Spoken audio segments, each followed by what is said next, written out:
So here's the puppies at 3 weeks. Okay, I like this little saber one. He chewing on my pants leg. I don't discourage that because that's just a good precursor to the when they hit the sleeves and stuff like that. I let them bite when they start, and then you can progress them to the little rag and sleeve and stuff like that.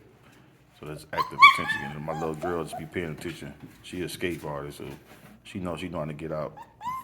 I'm gonna have to definitely take special care with her.